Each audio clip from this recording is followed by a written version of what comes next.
جن کو دیکھ کر اللہ کی یاد تازہ ہو اور جن کی باتیں سن کر عمل میں ترقی ہو. اور تیسری بات فرمائی جن کے عمل کو دیکھ کر آخرت کی یاد آئے، آخرت کی فکر لگے.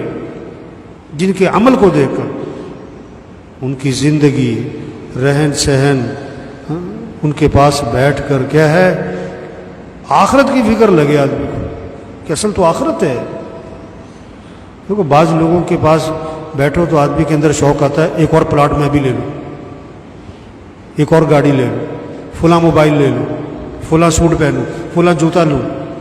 نہیں، ایسوں کے پاس بیٹھو جن کے پاس بیٹھ کر آدمی کے اندر کیا ہے، آخرت کی فکر لگے کہ دنیا تو دھوکہ ہے، سب کھیل تماشا ہے، اصل تو آخرت ہے. ہمیں تو آخرت کی فکر کرنی ہے، آخرت کی تیاری کرنی ہے. ہم تو آخرت کی طرف جا رہے ہیں، ہمارا مستقبل تو آخرت ہے.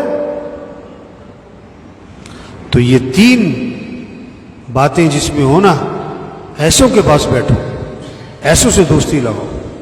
اب سب دیکھو آپ کے دوستوں میں کوئی ایسا دوست ہے جس کو دیکھ کر اللہ یاد آتا ہو، جس کی باتیں سن کر عمل میں ترقی ہوتی ہو، جس کا عمل دیکھ کر آخرت کی فکر لگتی ہو.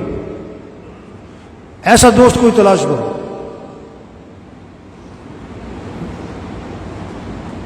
جن کے پاس اٹھنا بیٹھنا ہے، آنا جانا ہے، ملنا جلنا ہے.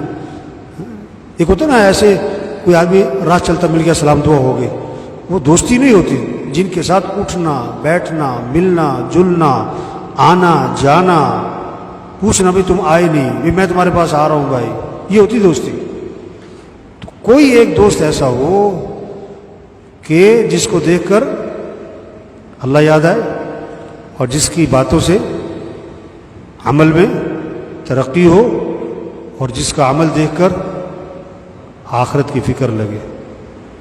ٹھیک ہے نا جی؟ یہ سمجھ پیدا کریں لوگوں میں. اللہ عمل کی توفیق.